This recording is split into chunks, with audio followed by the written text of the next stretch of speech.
أهلا بكم مشاهدينا في هذه الحصة الخاصة التي سنتطرق فيها إلى مواضيع مختلفة، مواضيع التي تشغل الرأي العام أو مواضيع الساعة إن صح القول.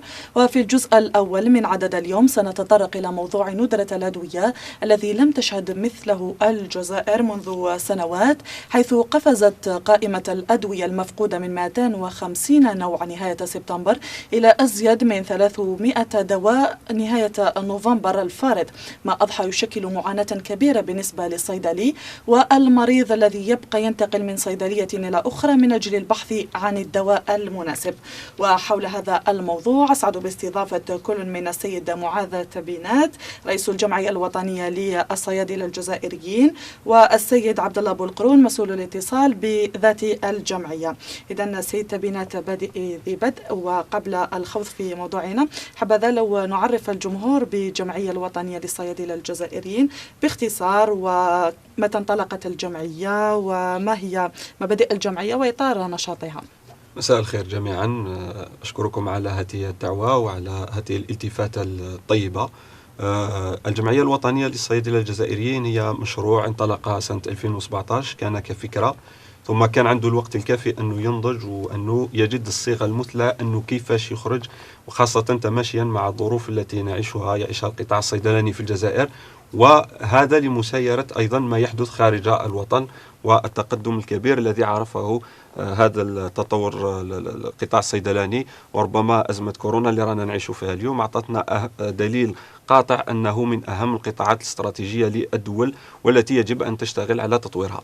الجمعية الوطنية للصيادلة الجزائريين هي جمعية قلنا نالت الاعتماد في أكتوبر، أطلقناها رسميا الشهر الماضي شهر نوفمبر، تلاقت إقبالا ويعني من طرف زملائنا الصيادلة من كل الاختصاصات المهنية، لأنها جمعية تجمع الصيادلة على اختلاف ممارساتهم واختصاصاتهم، كما يعرف المواطن تتبنى انشغالاتهم، تتبنى طروحاتهم، توفر لهم الفضاء الأمثل لكي يقدموا إسهاماتهم في تطوير هذه المهنة. عندنا الصيادلة الخواص، عندنا الصيادلة اللي يشتغلوا في الصناعة الصيدلانية، الصيادلة البيولوجيين المختصين في التحاليل الطبية وما غير ذلك، عندنا الصيادلة اللي يشتغلوا في الوسط الاستشفائي، عندنا الصيادلة الباحثين ولا صيادلة الاستشفاء الجامعي، إذن والصيادلة أيضا خارج الوطن. كنت شاهدت على حتى خارج الوطن، نعم زملائنا، لأنه نحن في إجبارية أننا ننقل التجارب الناجحة خارج الوطن إلى الجزائر لكي نرتقي بهذا القطاع. إذن هذه الجمعية الوطنية للصيادلة الجزائريين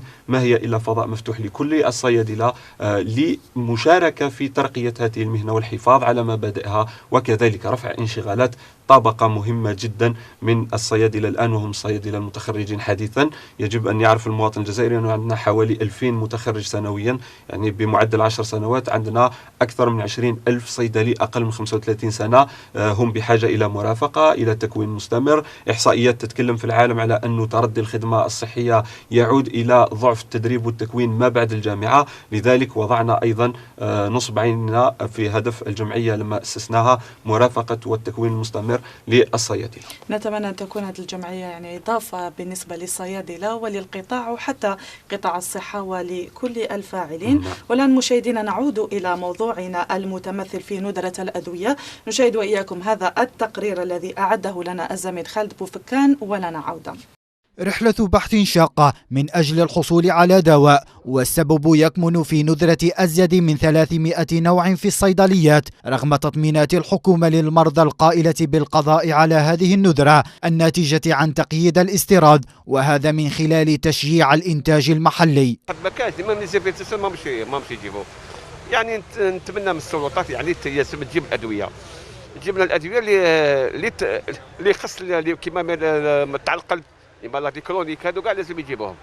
كاين بعض الادويه ما كاش، تروح تشري ما كاش، باسكو علاش اسباب هذه الكورونا هي اللي زادت اثر تاع الزاوية، لازم يحلوا ان شاء الله يحلوا لنا لي فرونتيير كاع. بعض الصيادلة أكدوا أن أدوية خاصة بأمراض مزمنة تعرف نذرة بما فيها الجنيسة منها، في المقابل وصفوا عدد الأدوية المفقودة المصرح به بالمضخم.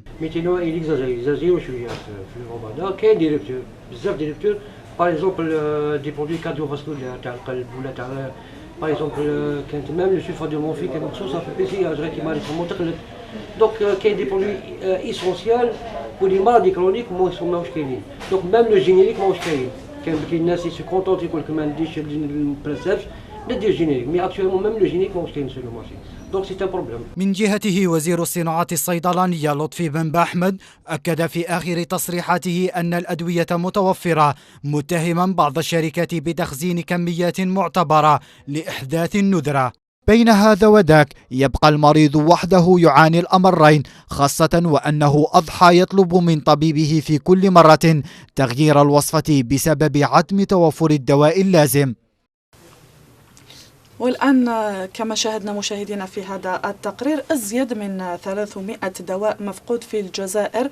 ما وراء هذه الأرقام ضحايا أكيد ومرضى ينتقلون من طبيب إلى آخر من أجل تغيير الوصفة ربما، وحتى الصيدلي يعاني من هذا الأمر. هل حان الوقت إلى دق ناقوس الخطر السيد عبد الله؟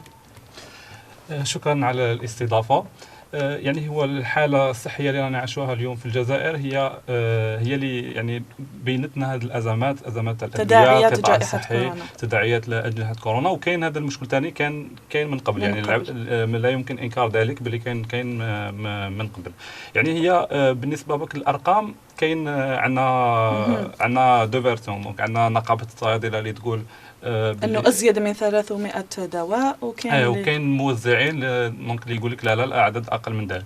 هو يعني لازم لازم نتبعوا، يعني لازم يكون عمل جماعي، يعني يلامبليك كل الفاعلين، يحصي يعني يدير تتبع دقيق لهذا المشكل تاع الندره. يعني وين راهي الادويه اللي كاين فيها مشكل في الندره، وين راهي الادويه اللي ممكن نقدروا نعالجوا المشكل هذا محليا، يعني هي ادويه محليه. لو كان مشكل تاع الاستيراد نعالجوا المشكل عن طريق الاستيراد، عن طريق الموزعين، عن طريق الصيادله الخواص. يعني لازم كل الاطراف تجلس حول طاوله تدرس المشكل هذا، تحطوا يعني تحطوا في قلب الموضوع، نحطوا الناس الكل في قلب الموضوع، يحكيوا حوار دقيق، يديروا تشخيص للمشكل وين راه باش نلقاو الحلول اللازمه لذلك. في هذا السياق كان هناك سابقا خليه ما يعرف بخليه اليقظه تابعه لوزاره الصحه، هي من تقوم بشكل دوري بدراسه وضعيه الادويه في الجزائر، لكن تم الغاء هذه الخليه. والان بما انه اصبح فيه وزاره الصناعه الصيدلانيه، ما هي الخليه والجهه التي تقوم الان بهذه التتبعات او الاحصاءات وتتبع هذا الملف؟ خليني سيدتي نبدا فقط لأواصل على ما قال زميلي، انه المواطن لازم يعرف. احنا رانا نتكلموا عن الندره، ربما لازم نخرجوا من الجانب التقني ونعرفوا المواطن هذا الندره ولماذا هذا الندره. اولا كما قال زميلي هي ضاعفت الازمه بسبب الوباء، وهو وباء عالمي. ايضا ظاهره الندره هي ظاهره عالميه وموجوده في السابق، يعني اقوى الانظمه الصحيه في العالم تعاني من هذا الاشكال. الان المواطن لازم يعرف انه عندنا مراتب ودرجات، وكل درجة عندها أسباب لهذه الندرة. نقدروا نبداو من أعلى هرم يعني الحوكمة وإدارة شأن الدواء في الجزائر، ونقدروا نوصلوا حتى المواطن، يعني وكلنا معنيين بهذه الظاهرة. نعطي أمثلة باش يفهمونا المواطنين. ربما لما يكون فيه إشكالية في التخطيط أو في إحصاء مثلا البرامج الاستيراد أو برامج التصنيع يكون فيه خلل، ممكن الخلل يكون عالمي، يكون مثلا مادة أولية غير متوفرة، أو المصنع العالمي لتلك المادة سحب المادة وما كانش فيه يعني الميزاجور هنا خاصة في الجزائر. قادر يكون في خلل في سلسلة التوزيع، قادر يكون في خلل أيضا في الصيدلية الخاصة، أو حتى لما نكون في مثل هذه الأزمات تظهر حاجة جديدة إلى دواء لم نكن نستغله في تلك الحاجة. مثلا البروتوكول الصحي اللي طبقناه في مواجهة دواء جائحة كورونا خلات المواطنين يسعوا إلى مواد أخرى، وممكن لاكسي فاسيل يعني الحصول السهل على تلك المواد خلى أنه نطيحوا في هذه الندرة. في يعني بعض أيضا يقتنوا بكميات كبيرة ربما خوفا من وهذا واش نلقاو مخزون تاع أدوية في بيوت، نلقاو مخزون أدوية عند بعض الصيادلة، ونلقاو مخزون أدوية عند الموزعين. يعني هنا باش نعرفوا الندرة ما عندناش جهة واحدة فقط نحملها كل المسؤولية، وما عندناش رقم يجي من جهة معينة يعطيك الحقيقة، لأنه حتى داخل القائمة تاع الأدوية هذه المعنية لازم نشركوا ثاني الأطباء، لأنهم ربما المعلومة ما تصلهمش في الوقت، ربما كاين ضعف التنسيق. تلقى أطباء يكتبوا أدوية ربما وتقولي أنت هل الطبيب هذا يجهل صح أنه هذا الدواء راهو مفقود في السوق. هنا احنا كجمعية الوطنية للصيادلة الجزائريين نشوفوا انه عندنا نظره شامله للموضوع. عندنا اصلا لجان متخصصه، كاين الصناعه الصيدلانيه. كنت راح نطرح هذا السؤال، هل على مستوى جمعيتكم هناك لجنه او خليه تقوم باحصاء الدواء بصفه منتظمه؟ قبل عمليه الاحصاء احنا حبينا نقولوا انه عندنا لجان متخصصه في الصناعه الصيدلانيه، في التوزيع، وكذلك الصيدليات الخاصه.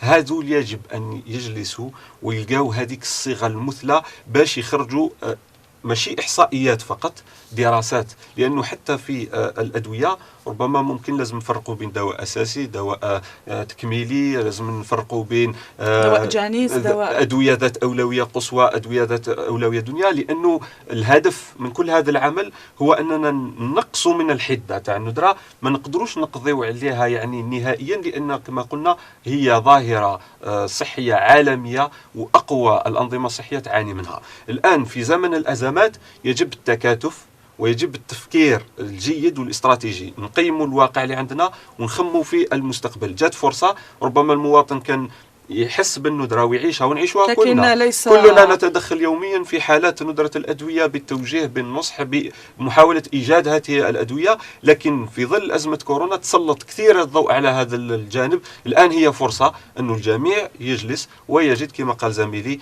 الصيغة الأمثل كيفاش نحدوا او نقصوا من هذه الظاهره. لانه وزير الصناعه الصيدلانيه لطفي بن باحمد كان تكلم في هذا الموضوع وقال انه في لوبيات او جهات معينه تتعمد احداث هذه الندره. لماذا تتعمد هذه الجهات احداث هذه الندره؟ شوفي سيداتي، هنا انا قلت لك في البدايه يعني اللي يفهم سر الندره والاسباب نتاعها يعرف باللي عندها مراتب، وما نقدروش يعني أنا أجزم بحكم خبرتنا اللي ممكن متواضعة، لكن مرينا من الصيدلية الخاصة إلى الصناعة الصيدلانية الآن، وعندنا زملائنا اللي راهم يشيروا علينا ويقدموا لنا كل المعلومات كل الإحصائيات. ما تقدرش توجه إلى فئة معينة سبب هذه الندرة، لأن حتى الندرة عندها أنواع وعندها يعني تدرس اقتصاديا، تدرس اجتماعيا، تدرس حتى نفسيا.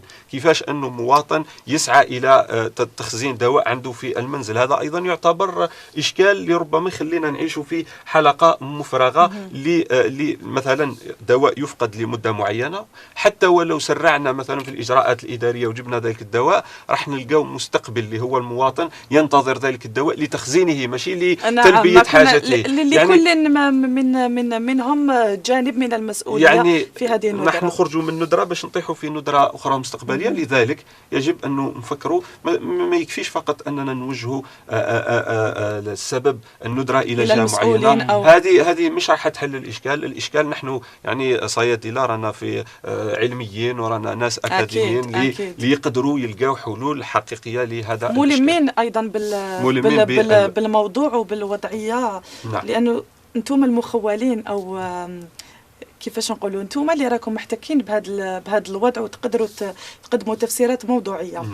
فيما يخص دواء ليفوتيروكس، يعني رانا نشوف على مواقع التواصل الاجتماعي الطلب كتر على دواء ليفوتيروكس الخاص بأمراض الغدد، حتى الأدوية الجانسة لهذا الدواء مفقودة. ما هي الأدوية ربما اللي تعرف ندرة تقدروا تعطونا أسماءها؟ هي بالنسبة للدواء يعني اللي ذكرتيه، هو الدواء هذا دخل في بروتوكول لعلاج الكورونا، يعني كان الطلب تاعو كان محدد. دركا راهو تضاعف بمرات كثيره، يعني مرات لازم نروحوا ثاني الاسباب علاش ندرى كيما كان من قبل. يعني دواء كلوروكين اللي حدث نفس الشيء، كاين ادويه فيتامين سي والزنك واحد الوقت ثاني كان مشكل تاع لا ديسبونيبيليتي تاع الميديكامون هادو. يعني كاين اسباب، يعني كاين ادويه كيما هادو عندها اسباب، يعني عندها اسباب. ما هو مصير اسمح لي، مصير مرضى الغدد بما انه كاين هذا الندره ويروحوا للطبيب ويوصف لهم هذا ليفوتيروكس وما يلقاوهش على مستوى السوق، ما هو المصير تاعهم؟ راح تتفاقم الوضعيه تاعهم اكيد، حالتهم الصحيه. ما هو الحل حسبكم؟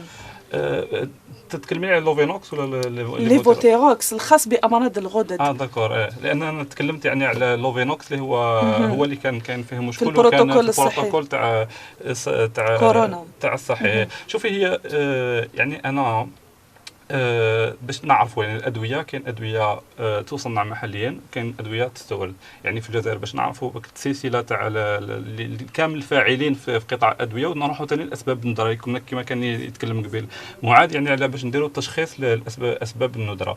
يعني مثلا مرات يكون مشكل في السوق العالمي، هذا المشكل ناقص. مرات يكون في برامج الاستيراد، لان كل مخبر عنده برامج استيراد اللي هو يستورد، عنده برامج استيراد يمضيهم كل المرات، يعني تكون الاعداد قليله، يعني ما يقدرش يتجاوز هذاك العدد المحدد تاعو في اللي كان في برنامج الاستيراد. ومرات ثاني كان يكون في التصنيع المحلي، يعني مثلا عنده ماده اوليه ناقصه، ولا المصنع اللي يصنع هذاك الدواء يكون عنده مشكل. يعني الاسباب متعدده، وحنا لازم كما تكلم معاذ، يعني لازم التكاتف والتكافل تاع كل الفاعلين باش يوصلوا للمريض. يعني اخر حاجه حنا نحبوا نشوفوها هو مريض يجري من صيدليه لصيدليه نعم. ولا هكا بصفه وما يلقاش الواحد تاعو، ولا يولي يعني يحاول على اليمين وعلى الشمال باش يجيب الدواء هذا من الخارج ولا من اماكن اخرى. يعني كل حاله هي حاله خاصه، ما نقدروش نعموها كنقولوا هاي الادويه اللي كاين مشكل تاعها كلهم عندهم سبب واحد. فيما يخص الأدوية الجانسة، المواطن نجد أن المواطن متردد، يعني يتجنب اقتناء الأدوية الجانسة. هل الأدوية الجانسة هي بنفس فعالية الأدوية اللي يوصفها الطبيب للمريض؟ أولا نحيي يعني كل جهود الصناعة المحلية، يعني لقطعت أشواط في خلال سنوات يعني قليلة، ومدت فرصة أننا نلبي بعض من حاجيات الصناعة، الحاجيات المحلية لاستغلال الدواء. في قضية الدواء الجنيس، الدواء الجنيس موجود في كامل العالم، وكامل العالم يعني عنده لمام ديبا هذا تاع هل الدواء الجنيس هو نفسه الدواء الأصلي. هي تدخل فيها بعض كما قلنا قبل، يجب أن نبدأ بالمواطن، تحسيسه وتوعيته، لأنه الجانب النفسي مهم جدا. نعم. الدواء الجنيس ما دامه مسجل وما دامه عنده يعني شهادة التسويق تاعو أو الترخيص لتسويقه، يعني راه مر على كل الخطوات الضرورية لذا.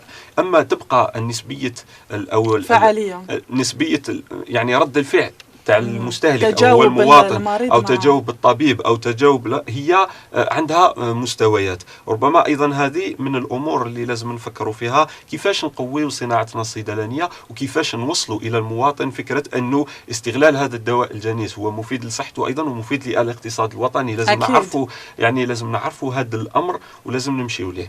تبقى في قضية أنه المواطن يمكن أن يبدي رأي، أو طبيب ممكن أنه يبدي رأي، أو أي ممارس في الصحة يمكن أنه يبدي رأي. هذه قضية لازم نعاودوا نرجعوا إلى إذا ما دام درنا جهود في تطوير الصناعة، يعني قطعنا بعض الأشواط وما زالت أشواط كثيرة باش نوصلوا لها للبحث والتطوير، وكذلك للوصول إلى بعض الأنواع تاع الأدوية اللي ما زال ماناش قادرين نصنعوها، لأن غياب التكنولوجيا وغياب المواد الأولية، غياب المواد الأولية، غياب التكنولوجيا، وكذلك غياب الكفاءة اللي تقدر مثلا توصل إلى الأدوية ذات الجيل الثالث والجيل الرابع.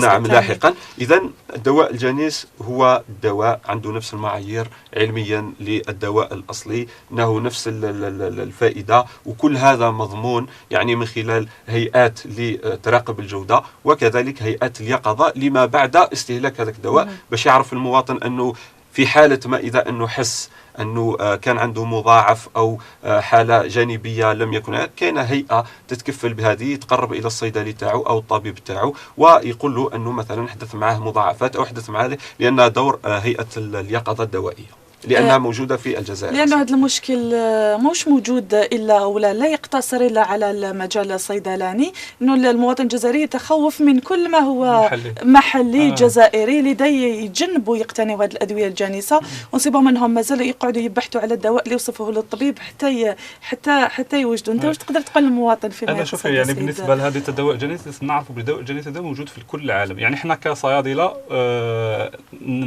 نهنيو الناس ونطمنوهم باللي الدواء هذا موجود في كل العالم. يعني وهي باش نفهموا برك الدواء الجنيس هذا، الدواء الجنيس هذا يعني مثلا واحد مخبر ولا شركه دارت الدواء، كاين فتره هذيك الشركه عندها الحصريه باش تسوق هذاك الدواء، وبعد انقضاء الحصريه هذه المصنعين الاخرين عندهم الحق باه يديروا دواء جنيس. هو الدواء الجنيس تعريفيا هو مماثل وعنده نفس الفعاليه ونفس لانه لا يحمل نفس الاسم وليس من نفس أكيد. الشركه ولا نفس المنتجه. الشركه نفس المصنع، بصح يعني حتى لا موليكول لو برينسيپ اكتيف هو نفس الشيء نفسه. وحتى يعني في الجزائر يعني والله غير صراحه يعني بكل موضوعيه عندنا هيئات مراقبه، يعني عندنا مخبر وطني لمراقبه الجوده، هو يعني لاباطوار ناسيونال دو كونترول، دونك هو يعني عنده الكفاءات، عنده التجهيزات باش يقوم بالمراقبه. وما كانش دواء في الجزائر يعني يسجل للمره الاولى ولا يسوق حتى لي لو، يعني شاك لو تجي يمر على مراحل تجربه لا نهضر لك على الدواء الجانيس. يعني الدواء الجانيس كي تسجلي دواء جديد يسوق الجزائر لازم يجوز على المخبر الوطني لتحليل الجوده، وحتى خلال التصنيع يعني سنوات بعد التصنيع كل حصه شاك لو اللي يصنع يجوز على المخبر الوطني ويراقب باش يجوز. وحتى بعد التسويق يعني كي يوصل المريض ولا الطبيب كاين ثاني لو سونتر ناسيونال دو فارماكوفيجيلونس. هذا لو سونتر ناسيونال دو فارماكوفيجيلونس اي واحد يعني عنده مشكل مع دواء، شاف عارض جانبي يقدر يتقدم يعني المواطن ولا الطبيب ولا الصيدلي يكون مختص في الصحه ولا حتى المواطن البسيط امر جيد هذا، يعني يطمن المواطن ويخليه يرتاح لهذا الدواء. راهو قلنا ازمتنا يعني كي نرجعوا دائما هي قضيه تواصل. لو توصل المعلومه الى المواطن ويعرف انه عنده هيئه رقابه لانها تقدر تسجل فيها كل اعتراضاتك او ربما احترازاتك او اعراض جانبيه، يكون مطمن وراح اكيد. لذلك احنا في الجمعيه الوطنيه للصيدله الجزائريين بعض هذه الاختلالات راح نعملوا عليها،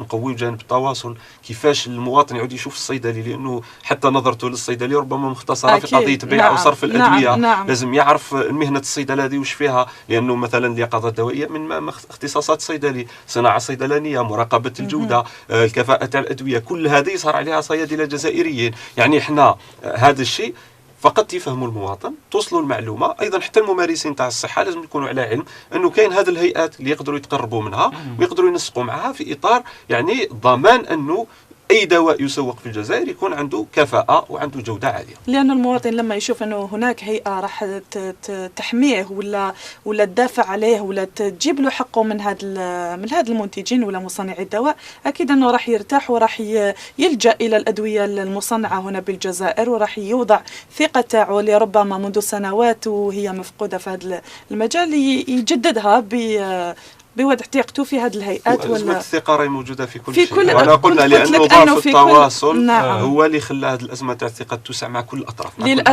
للاسف لذلك احنا راح نعملوا على انه يكون غد افضل لهذا المهنه ولهذا القطاع. نتمنى ان تكون يعني بالنسبه للصناعه الصيدلانيه كما قال صديقي يعني معاذ، هي قطعه اشواط كبيره، انا نعتبرها يعني كمثال نجاح في الصناعه المحليه. يعني في الجزائر في الصناعه كنا نعتمد تقريبا حصريا ولا 100% على الاستيراد، الان تقريبا نصف فاتوره الدواء راهي نصف الادويه مصنعه محليا، حتى وصلنا يعني بداو بالادويه البسيطه يعني تاع الالام لي زونتيبيوتيك اكسترا، دوكا راحوا حتى الادويه متطوره. يعني بدينا بالامراض المزمنه كما امراض القلب، امراض العقليه، امراض الصدر، ودوكا حتى نشوفوا باللي وصلوا حتى الامراض السرطان، امراض الدم. امر يعني جيد هذا، امر جيد.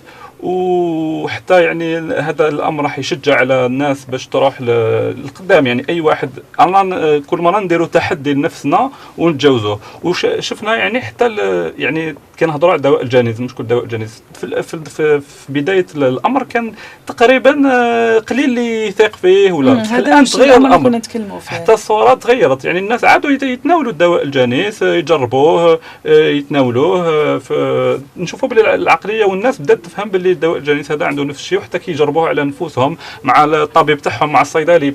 دائما هذاك النقاش كما يعني النقطه اللي ركز عليها معاذ، هو دائما هذاك النقاش بين والاتصال تواصل بين اللي خلينا نوصلوا للهدف. نتمنى ان تكون جمعيتكم والجمعيات المماثله والنقابات تعمل على تحسيس المواطن او لا توعيه المواطن بكل مجريات هذا القطاع، حتى المواطن تكون عنده ثقه في المنتوج المحلي. لان فيما يخص لقاح كورونا، بما انه رانا في الازمه، الجزائر تعيش الازمه والعالم جله يعيش هذه الازمه، الجزائر راهي تعمل على على استراتيجية ومخطط تطعيم وتحضير الموارد البشرية ومن جهة، والجانب اللوجستيكي أيضا الخاص بنقل اللقاح وتخزينه وتوزيعه عبر التراب الوطني من جهة أخرى.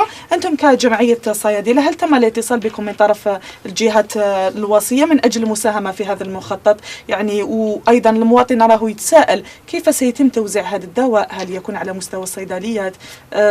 ماذا تستطيعون أن تجيبون المواطن وتقدموا له؟ هو احنا على مستوى جمعيتنا بدينا بإجراءات استباقية، احنا لأنه احنا نؤمن، وهذا المبدأ الأساسي لأنه اللي أسسنا على أساسه الجمعية، أنه الصيدلي عنصر مهم في سلسلة الاستشفاء في الجزائر. ربما هذه اللي المواطن ما يعرفهاش، احنا ماناش فقط لنصنعوا دواء ونبيعوه.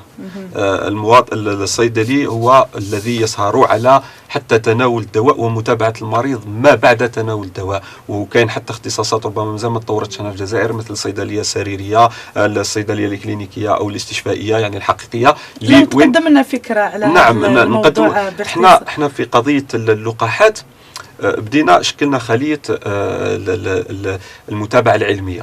عندنا مختصين في المناعة، عندنا مختصين في مختلف التخصصات من الاستشفائيين الجامعيين، راهم يتابعوا في المقالات العلمية، لأنه أكبر إشكال الآن قبل حتى ما نروحوا إلى جلب اللقاح هي قضية تضارب المعلومات، وأصبح كل شيء متاح في الوسائل التواصل، الوسائل التواصل الاجتماعي. الوصول إلى المعلومة سهل، لكن ممكن تتلاقي مع 20 تقرير أو 20 مقال يوميا، لكن كل مقال يعطيك معلومة مختلفة. هذا أول أهم أولوية درناها، هو أننا لجنة تسهر على تنقيح المقالات العلمية ومصادر المعلومة باش نبداو الآن نبثوا في النتائج، والله نسايروا ما يحدث في تجارب اللقاح في العالم، وراح نبداو بالتسلسل الآن ننشروها عبر صفحاتنا، وراح نحاولوا نتواصلوا مع كل هيئة أو كل وسيلة إعلامية اللي تقدر أنها توصل المعلومات دقيقة للمواطن، نحاولوا أن نوصلوا لهذه المعلومة. هذا أمر.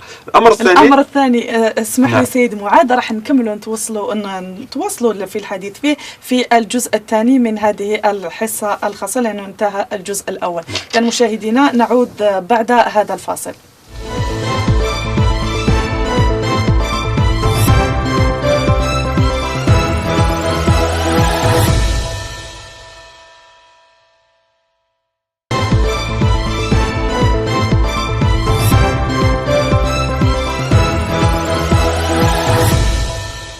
أهلا بكم مشاهدينا في هذا الجزء الثاني من هذه الحصة الخاصة. كان السيد معاذ بنات رئيس جمعية الصيادلة الجزائريين يقدم لنا يعني أفكار وتوضيحات فيما يخص إشراك الصيادلة أو جمعية الصيادلة في مخطط الذي تقوم به الحكومة الجزائرية من أجل اقتناء لقاح كورونا وتصنيعه. يعني لو تواصل في الفكرة السيد معاذ تفضل. نعم، احنا كما قلنا احنا بادرنا من الجانب العلمي أننا ندرس وننقح المعلومة باش تصل إلى المواطن المعلومات الدقيقة واللي ربما موثوقة، لأنه التواصل الاجتماعي أصبح مفتوح، وهذا أول دور للصيدلي وهو التوعية والتحسيس الطبي. الأمر الثاني هو رانا نفكر في كيف نشرك أو نحن نشارك كصيادلة يعني بعد كسب اللقاح وتسيير ما بقي من هذا الأزمة، لأنه ما زالت عملية الكشف، ما زال عمليات التوجيه، التوعية، وأيضا ما بعد جلب اللقاح، لأنها هي المرحلة المهمة، فيها عمل تحسيسي كبير، فيها عمل توعوي كبير. ومن هذا المنبر ربما نجعل أزمة كورونا وهذه الفرصة يعني وين أصبحت الصيدلة على لسان الجميع إلا فقط ممارسيها، أنه نعاودوا ندمجوهم، أن نعاودوا نشاركوهم في مثل هذه المخططات، ونستغلوا على الأقل كفاءتهم ومحفزاتهم، لأنهم شباب عندهم كفاءة، تكونوا في الجامعة الجزائرية، عندهم طموح، ليس فقط همهم أنهم يجدون أو يسووا وضعيتهم الاجتماعية، لكنهم يريدون حقيقة أنهم يكونوا فاعلين في قطاع الصحة ويقدموا الخدمة الصحية النوعية للمواطنين. لذا أنا كنت سألت إذا تم إشراك الصيادلة وجمعية الصيادلة والنقابات في هذا المخطط اللي راهي تقوم به الحكومة الجزائرية قبل استيراد أو جلب اللقاح كورونا. عفوا، لا يشرفنا أي تواصل من أي جهة كانت للتنسيق من أجل خدمة المواطن، لكن لحد الساعة لا يوجد لحد الآن. ربما احنا بادرنا وما زلنا نبادر وسنبقى نبادر، لأن هذه أهم مبدأ اتفقنا عليه واجتمعنا عليه في الجمعية الوطنية للصيادلة الجزائريين، ليكون لنا مستقبل أفضل للصيدلة، واللي راح تكون تنعكس على المواطن مباشرة، خدمة صحية ذات جودة، توعية صحية ذات جودة، وتحسيس طبي باستمرار، ما يكونش فقط موسمي أو في ظل الأزمات. فيما يخص كنت ذكرت أن المواطن راه يتساءل عن كيفية اقتناء هذا اللقاح. حسبكم كيف ستكون كيفية اقتناء هذا اللقاح، وما هي اللقاح عفوا، وما هي الطريقة الأنجع لتقديمه للمواطن؟ لأنه أظن أنه راح يكون على مرحلتين، مرحلة أولى وراح يكون مرحلة ثانية في تقديم اللقاح. شوفي المواطن، الشيء اللي لازم يعرفوا المواطن ونطمنوه فيه أنه رانا نتابعوا في كل الأبحاث اللي راهي تمشي لحد الآن أرقام ونتائج مشجعة. يعني ربما اللي تخلينا ربما نتشجعوا أنه نتحمسوا أنه ممكن نمشيو في مخطط استعجالي لتلقيح الحالات خاصة للخطيرة واللي ربما تروح للوفاة. هذا الأمر المواطن لازم يتهنى منه، وممكن يتواصل معنا نعطوه المعلومات الدقيقة ونعطوه أكثر تفاصيل، خاصة مهني الصحة اللي ربما مش من اختصاصهم متابعة مثل هذه الأبحاث وكذا، يمكن أنهم يجدوا عندنا مستقبلا كل التقارير وكل التفصيلات في وقتها. أما في قضية ما بعد جلب اللقاح حتى يتحدد نوع اللقاح باش نقدروا، لانه كل لقاح عنده ربما طريقه تخزين وطريقه توزيع وطريقه استغلال. راح يجيبوا سبوتنيك راح يصنعوا في الجزائر، وفين اللي يقول لك راح يجيبوا فايزر. انا انصح المواطن لا تهمك هذه المعلومه. يعني كما نقولوا سلم امرك، لانه كاين مختصين، كاين خبراء، كاين الفاعلين اللي لازم يقرروا هما يتخذوا هذه المسؤوليه لانها مسؤوليتهم. اما احنا نكملوا، يعني يكون عندنا دور تكميلي أنا كيفاش نوصلوا لهم المعلومة وكيفاش نوصلوا لهم هذا اللقاح، ونتمنى أننا نشارك في هذه العملية. أما في قضية نجيبوا اللقاح الفلاني ونجيبوا اللقاح الفلاني أم توفى 6 وفيات بسبب اللقاح الفلاني، نعم، هذه المعلومة اللي يتداولوا في هذا كلها معلومات ربما لا يجب أن يأخذها من عند مختص، ليس موقعها أو ليس المكان تاعها التواصل الاجتماعي. حتى أنتم كإعلاميين يجب أنكم يعني تلعبوا ذلك الدور تاع كما نقولوا لا تخويف ولا تهويل ولا ابعثوا أنه المواطن. أي الظرف اللي يعيشه العالم أجمع والجزائر لا يسمح إلى مثل هذه الهفوات. في حالة ما إذا تم جلب اللقاح إلى الجزائر أنتم وتم يعني أخذ قرار أنه سيتم توزيعه عبر الصيدليات، أنتم كصيادلة أو جمعية صيادلة، هل أنتم مستعدين لهذا الأمر؟ هو أكيد هو الصيادلة الخواص عندنا احنا فرع متخصص، لجنة متخصصة اللي راهي قاعدة تدرس يعني من الآن كما قلت لكم قبل كيف سنتعامل مع جلب اللقاح. يعني هل نحن على استعداد؟ نعم أنا كنت أكيد أصلا نواصل هذه الفكرة لأنه من المشرفين على تلك المشاريع. تفضل. اوكي شكرا. يعني باش نعرفوا يعني في حالات كثيرة، في كثير من الحالات الصيدلي هو أول واحد يقابل المريض. يعني كاين الناس بزاف تنسى هذه المعلومة، يعني سواء الصيدلي اللي يكون في الصيدلية ولا كاين الصيدلي ثاني اللي يقوم بالتحاليل الطبيه. يعني دوكا نشوفوا في التشخيص تاع كورونا وكل شيء الصيادله ثاني ما عندهم مخابر تاع تحليلات يشرفون على التشخيص تاع كورونا. وحتى الصيادله الاستشفائيين يعني كي نتكلموا على اللقاحات وجلب اللقاحات واختيار اللقاحات، عندنا صيادله الاستشفائيين يعني سواء في المستشفيات ولا في لا بي سي اش، يعني الصيدليه المركزيه. المستشفيات هي يعني في حالات كثيره في اغلب الاحيان يعني تكون امبليكي، تكون طرف من القرارات تاع جلب الادويه. يعني بالنسبه للقرارات نشوفوا كما يعني تفضلتوا وقلتوا كاين بزاف تضارب، حتى الناس يقول لك نجيبوا اللقاح الروسي، اللقاح الامريكي، اللقاح هو الاهم ماشي الجنسيه تاع اللقاح، هو الفعاليه تاعو، نجاعه اللقاح تاعو، الامن تاعو يعني يكون بدون خطر على المريض. وهي يعني في الامور هذه انايا شخصيا يعني وبكل موضوعيه الجزائر ديما كانت عندها قرارات سياديه وصائبه في هذا الشيء، في الاختيار الادويه. يعني تكون كاين لجنات مختصين، لانه دي صحه المواطن، صحه البشر، لا يصح اي خطا في تلعب فيها. يعني في هذا الشيء يعني الحقيقه انه ديما كاين هكا يعني. وحتى كما تكلمتوا يعني المعلومات اللي في التواصل وكل شيء ديما كاين غير دقيقه. يعني كما الوفيات اللي تكلموا مثلا على اللقاح اللي تكلموا عليه هما وفيات كانت في المراحل تاع التجارب السريريه وكانت لاسباب اخرى. يعني هذا مشكل تسويق ومشكل ماركتينغ كيما نقولوا. يعني ما نخوضوش فيه وما نعطولوش اهميه كبيره، لانه كما قال سيد معاذ هذا راح يفاقم من تخوف المواطن من اللقاح وتشويش عقله. يعني ربما عوض انه يهتم بكورونا والوقايه يصبح يهتم بمن هو اللقاح الانجع، فايزر ولا امريكي. نعم. بالنسبه للصيدله يعني باش نكمل برك، احنا في الجمعيه الوطنيه للصيادله الجزائريه عندنا لجان. عندنا مثلا لجنه الصيادله البيولوجيين، عندنا مختصين في المناعه، يعني كنقولوا مختصين في المناعه هما صيادله وتخصصوا في المناعه. عندنا صيادله استشفائيين اللي هما في المستشفيات، يعني هما يقابلوا الناس. عندنا صيادله الخواص. يعني احنا رانا نقوموا يعني فعلا بعمل التحضير اللقاح. كي يكون اللقاح كيفاش نواجهوا اللقاح، كيفاش نفهموا المريض، كيفاش نكونوا حلقه وصل. لان في المشكل في الجزائر ديما كاين التواصل مع المريض ولا يعني المريض ولا المواطن، ديما هذا هو المشكل. احنا حبينا فعلا من الاهداف تاعنا نكونوا احنا حلقه وصل، نبسطوا المعلومه، نمدوا المعلومه المفيده واللي يحتاجها المريض باش نطبقوا القرارات الصحيه الصائبه بالنسبه له في اختيار ادويه كما قلنا لجان مختصه وكل شيء، ولا في الاستعمال. لان اهم حاجه ثاني هو كيفيه استعمال اللقاح.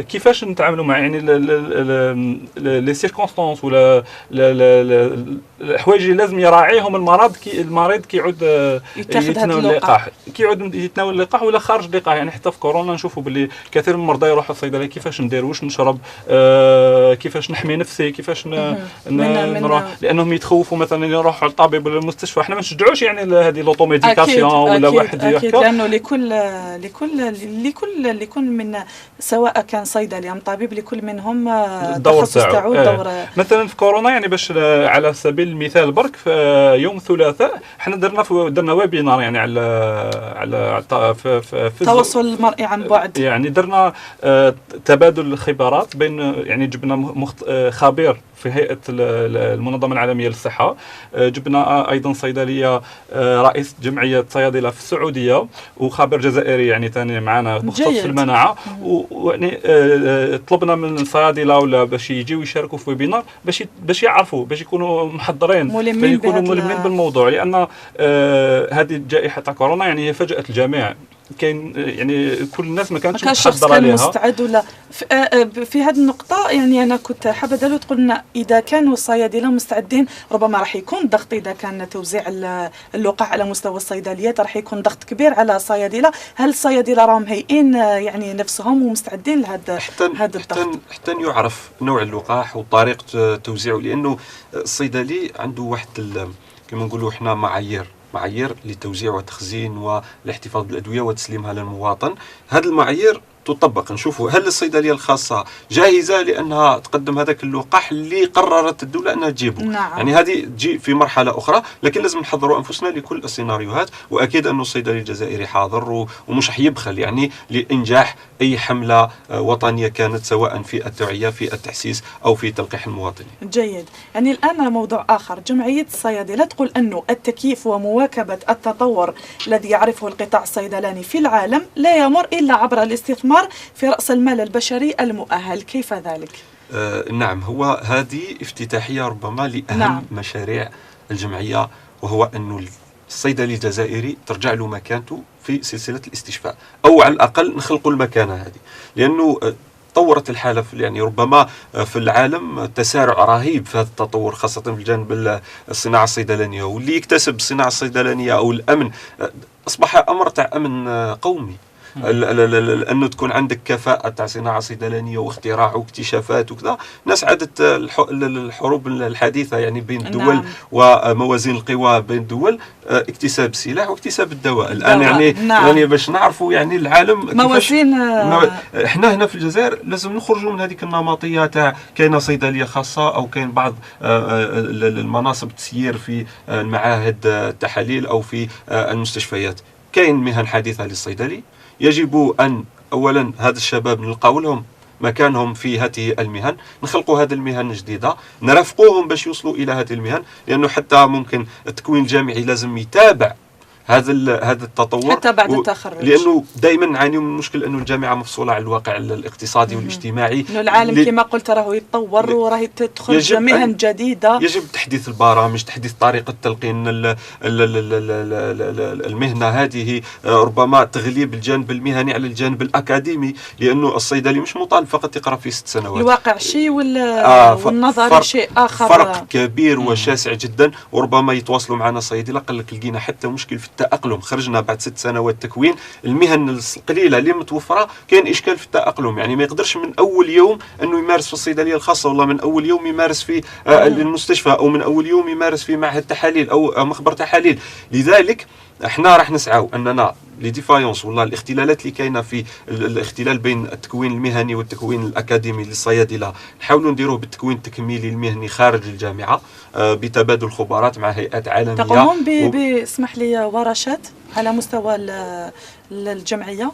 اكيد احنا يعني في كل لجنه اللي مختصه في عندهم يعني راهم عمل متواصل يناقشوا يعني لي زاكtualité الجديده، كاين حاجه جديده مثلا اللي كيجدد. كما ذكرت لنا انه كنتوا تناقشتوا على لقاح كورونا عبر تقنيه كانت سيسيون عامه يعني وين كانت مفتوحه للصيادله باش يشاركوا، باش يتعلموا، باش يشوفوا خبرات تاع بلدان اخرى كيفاش واجهت كورونا. يعني كما قلت لك كان مختص في الصحه العالميه اللي حكى يعني على كورونا واش لازم نعرفوا واش لازم نديروا، وحتى في بلدان اخرى كيفاش واجهت كورونا، كيفاش يعني خبرات اخرى. تما كاين ورشات عمل داخليه احنا بيناتنا يعني باش نقدموا المعلومه الصحيحه ولا تكون عندنا المقاربه الصحيحه مع المواطن. وكاين دي سيسيون هادو تعليميه ومش حين نحبسوا هنا. هذا مثال باك عطيته لك، يعني كل مره راح لأن الظرف ايضا لا يسمح، لانه الوضعيه الصحيه كورونا وكل تداعياتها لا تسمح لكم ربما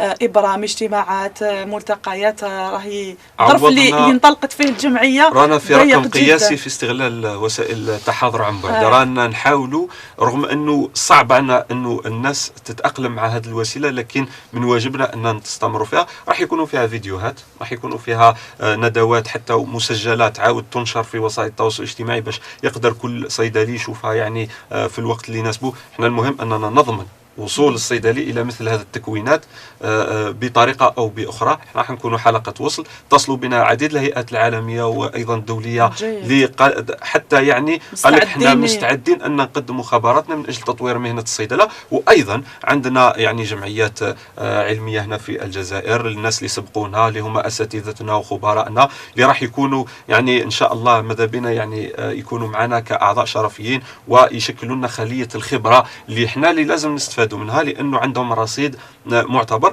راح نجمع كل هذا من اجل انه نرسم طريق لصيدله جديده في الجزائر يفهمها المواطن بشكل مغاير، يفهمها الصيدلي بشكل مغاير. نعم. وكل ممارسي الصحه، حتى يعني عندنا زملائنا ممارسين صحه ربما لا يعرف من مهنه هذه الصيدله فقط ما هو متوفر لحد الان في الجزائر. من هذا الباب نفهم انه راح تفتحوا ربما جسر مع الجامعه الجزائريه. أكيد. حتى تسهلوا او نضع كما قلنا الصيدلي اللي راهو طالب الجامعي في الوقت الحالي راح يعني تقدموا له نظرة شاملة للواقع حتى لا يكتفي بدأنا أصلا أطلقنا حتى استبيان يعني موجه لكل الصيادلة باش نعرفوا مجمل الاختلالات اللي موجودة وش لقاو كصعوبات بعد ما خرجوا من الجامعة. الاستبيان ربما سوق منذ حوالي أسابيع وعرف انتشار. الحمد لله كانت نسبة مشاركة يعني الحمد لله اوني ساتيسفي من هذه.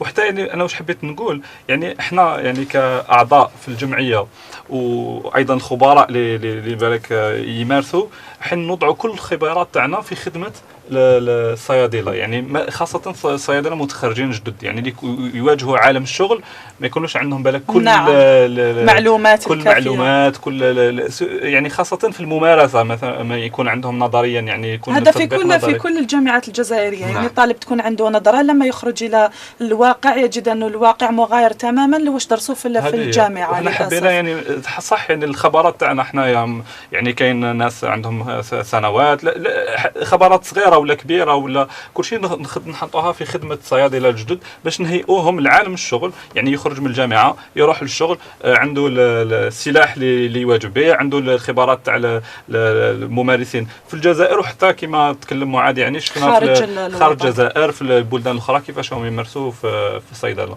كنت تكلمت على المقالات العلميه وتضارب المعلومات في المقالات العلميه. انتم كيفاش راكم تواجهوا هذا المشكل ربما وكيفاش راكم تعاملوا على الحد من هذا عندنا لجنه متخصصه بالكتابه العلميه اصلا فيها خاصة استشفائيين جامعيين لأنهم هم يكتبوا أكثر باللغة الفرنسية الإنجليزية. الآن هما راهم يجيبوا المقالات بكل اللغات ويديروا جيد. في مجهود أنهم حتى يحاولوا أنهم يترجموا. وكاين حتى هيئة تواصلنا معها عالمية اللي راهي تعمل على تنقيح وإخراج المقالات بشكل سليم من اللغات الأجنبية إلى العربية.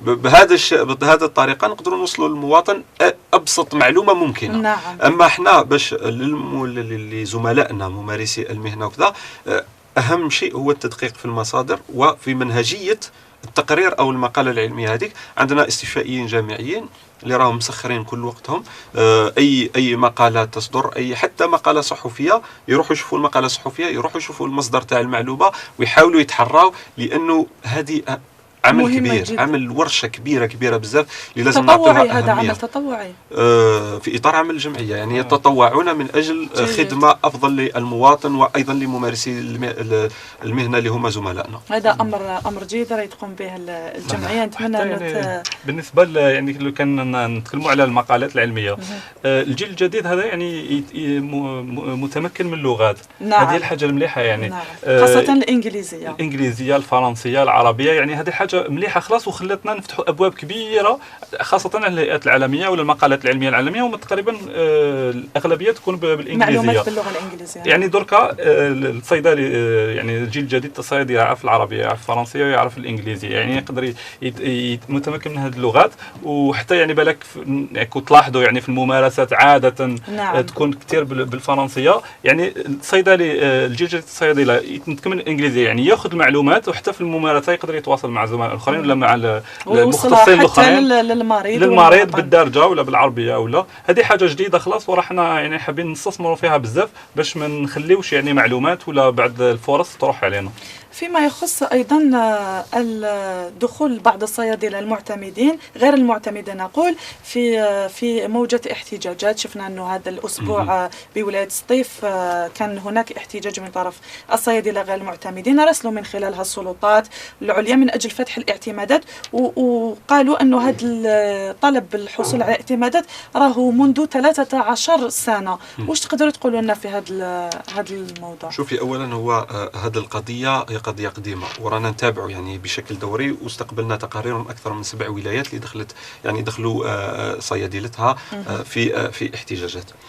الأمر الآن أنا نديروا في أنيطاديليو، يعني أنا نديروا في تقرير مفصل عن الوضعية، لأنه وش لقينا يعني نقدر نعطيك يعني مقدمات هذا التقرير. لقينا أنه كل ولاية عندها إشكاليات تختلف عن الولاية الأخرى، يعني ظروف منها إدارية منها يعني تسيير الملف هذا تاع منح الاعتمادات في كل ولاية يختلف عن الولاية الأخرى. يعني احنا كجمعية وطنية لازم يكون عندنا تقرير مفصل عن كل شيء وكل المعطيات، ورانا نحاولوا نجيبوا يعني اتصلنا مع صيادلة من أكثر من 20 ولاية اللي راهم قاعدين يمدوا لنا في التقارير والمعلومات باش يكون عندنا ملف جاهز. هذا الأمر الأول. الثاني نرجع للأمر التواصل. قضية التواصل اللي هي سببت مثل هذه الاحتجاجات، لأنه كاين مثلا ولايات تعتمد على قائمة اسمية، كاين ولايات ما تعتمدش على قائمة اسمية، كاين ولايات تنشر قائمة اسمية، كاين ولايات ما تنشرش القائمة الاسمية. وفي ظل هذا ما نقولوش غياب شفافية، غموض، الصيدلي راح يلقى روحه تائه، يشوف مثلا يلجأ إلى لغة الاحتجاجات، يلقى مدن جديدة تبنى والاعتمادات متوقف، يلقى احياء كبرت، يلقى المدينه تاعو ضاعف عدد سكانها وربما ما عندوش ادنى. احنا ما قلناش انه وما فيش تفسير يجب هو كاين تواصل، كاين قضية الشفافية، وكذلك توحيد الطريقة الإدارية أو الصيغة الإدارية اللي يتعاملوا فيها مع هذا الملف، لأنه ما نقدروش كل ولاية نخلوها تشتغل بطريقة أو بمعايير معينة وتعزل بقية الولايات. توحيد الطريقة وحل هذا الإشكال نهائيا، لأنه إشكال ربما بقات عنده تراكمات وشكون اللي راه يدفع في هذا الثمن؟ هما الجيل الحالي. وصحيح كاين ولايات اللي تجاوزت 13 سنة 5 سنوات 8 سنوات. نعم. كل ولاية وعندها يعني، لأنه لو كان نجيو ندقوا ما نلقاوش مشكل وطني بنفس الطريقة، هو مشكل وطني لكن كل ولاية عندها تختلف الأسباب، تختلف. يعني نمشيو للرقمنة، نمشيو إلى توحيد طريقة معالجة نعم. الملفات، نمشيو إلى توضيح حتى الصيدلي لما يكون يعرف ترقيمه أو تصنيفه ومتى يقدر يكون عنده اعتماد الصيدلي يشتغل بأمور أخرى، يرتاح ويلجأ ربما وأيضا هذا الأمر جاء نتيجة تراكمات، صرا واحد التباعد بين أجيال الصيادلة، يعني حتى يعني الصيادلة القدامى، صيادلة تاع متوسطي العمر، من بعد صرات وين تفتحت بعض المهن تفرقت الصيادلة. احنا الجمعيه نعملوا على انه نلموا هذه الشتات وهذه الاجيال تتواصل مع بعضها وننميو، لانه كاين واحد الروح تاع تضامن واحترام تنص عليها حتى اخلاقيات المهنه تاعنا. يعني الصيدلي الان هذا اللي راه يحتاج امره يعني مشروع، لكنه عندنا مسبقات تخلي انه الامور تمشي يعني باكثر هدوء. رانا ناس تاع علم وناس يعني كما نقولوا في اكاديميين نقدروا نلقاو حلول. يعني حتى هذو الصيادله لازم يستشيروهم يشوفوا معاهم حلول اذا كاين مشكل محلي. لكن الان خلينا نروحوا الى حل وطني جذري. يوجد التقرير ربما في غضون اشهر نديروا تقرير مفصل، من بعده راح نقدموا كل مقترحاتنا في ايجاد حل لهذا الاشكال. وفيما يخص يعني في هذا الموضوع نشوفوا الطلبة ربما كيشوفوا أنه اللي تخرجوا من 2006 كنت ذكرت ولاية سطيف على سبيل المثال، منذ 2006 ولم يتحصلوا على الاعتمادات إلى غاية اليوم، راح يتخوفوا، راح يقول ما هو مصير هذا الطالب الجامعي لما يتخرج من الجامعة. هي باش نعرفوا بك يعني الصيدلي ماشي غير الصيدلية خاصة، هو اللي ديبوشي تاع الفارماسيين باش نعرفوا. نعم. يعني المهنه تاع الصيدله راهي في كل الاماكن. يعني الصيدليه راهو عنده دور مهم، شوفي دور مهني الطبيب يعني كما كان ذكر، دور علمي ودور مجتمعي. يعني هادو كامل من ادوار الفارماسي. يعني ما لازمش يكونوا نطمئن الطلبه ما يفقدوش هذيك الرغبه باش يديروا صيدله. الصيدله شوفي يعني احنا اوني دي باسيوني، يعني اغلبيه الناس اللي داروا صيدله المهنه عن حب وعن حماس ويحبوا المهنه هذه. المهنه هذه تمارس في كل مكان، يعني في كل لاشين اللي هضرنا عليها قبل، يعني حتى في التصنيع، في التوزيع، في لا ديليفرونس، يعني عند الصيدليه. حتى كاين حوايج اختصاصات جديده اللي كاين في العالم اللي مازال ما وصلناش حنا، كيما لا فارماسي كلينيك، يعني الصيدليه السريريه. يعني في مثلا كاين بلدان اخرى كيما في كندا وين مطوره بزاف، كاين بلدان ولا المانيا ولا الصيدلي راهو مع المريض في المستشفى مع المريض، يعني يتناقشوا يتابعوا الحاله تاعو، واش الدواء، الدوزاج تاع لو ميديكامون اكسترا. كاين بزاف حوايج. كاين ثاني اللي نعيطوا لها دوكا لا فارماكو ايكونومي، يعني اقتصاد الصحه. اقتصاد الصحه ثاني من دور الصيدلي، وحاجه مهمه بزاف. انا نشوفوا دوك في الجائحه العالميه تاع كورونا، دور الصيدلي ودور يعني الجانب الاقتصادي، الجانب المالي. الادويه هذو، الادويه الاستشفاء هذو كل عندها ديكو. لازم نعرفوا كيفاش نمدوا احسن علاج واحسن استشفاء للمريض. شكرا. يعني هذا امر جيد ورانا نطمئنوا به الطلاب الصيدله. كلمه اخيره سيد معاد، لانه وصلنا لنهايه الكلمه. يعني الطلبه لازم يركزوا على تكوينهم. احنا راح نمدوا جسور تواصل مع الجامعه من اجل تطوير هذا المسار البيداغوجي، وراح نضمنوا انه هذا الصيادله لما يخرجوا راح يلقاو شكون يرافقهم، لانه هذا اللي كان ربما ناقص في سنوات ماضيه وممكن احنا عانينا منه، انه يلقاو المرافقه والتوجيه المهني وتوجيه قدراتهم. لانه عدم تطور المهن الاخرى هو اللي خلى الضغط يمشي نحو الصيدليات الخاصه. يمكن ايجاد حلول، يمكن فقط علاج كل هذه الملفات فقط بمرافقه هؤلاء الشباب، يركزوا فقط على تكوينهم. الصيدله من اهم فن، يعني مش علم فقط، عندها واحد التنوع. جميل، انتم تتحدثون عن المهنه بحب واحد التخصصات يكفي فقط اننا نطوروها هنا في الجزائر، ونسعوا على انها تكون عندها غد افضل للجميع وخاصه لصحه المواطن. كلمه اخيره ورساله بودكم السيد عبد الله توجهوها للمشاهد، لطلاب الصيدله وللمواطن، تفضل. يعني بالنسبه للصيدله، يعني الصيادله نقول لهم باللي يعني راهم تحيه خاصه لهم، يعني خاصه في كورونا هذه بكل الجهود وكل التضحيات اللي قاموا بها. كانوا حتى يعني ناس فقدناهم بالنسبه للجائحه، يعني نطرحوا عليهم من هذا المنبر. ويعني هذا مهنه نبيله. يعني على هذه الصيادله والطلبه لازم يتشجعوا. احنا العكس نشجعوهم باش يروحوا للصيدله، ونشجعوهم باش يطوروا نفسهم، باش يكونوا نفسهم ويكونوا في كل مراحل الاستشفاء. وبالنسبه للمواطنين يعني احنا ان شاء الله نكونوا في خدمتهم، المريض نكونوا في خدمه المريض باش نوفروا احسن علاج واحسن صيدله في الغد ان شاء الله. نتمنى تكون انطلاقه موفقه لجمعيه الصيادله الجزائريين. اذا مشاهدينا ناتي وياكم الى نهايه هذا العدد من هذه الحصه الخاصه اللي طرقنا فيه إلى العديد من المواضيع الخاصة بالمجال الصيدلاني. شكرا لكم على طيب الإصغاء والمتابعة. في أمان الله.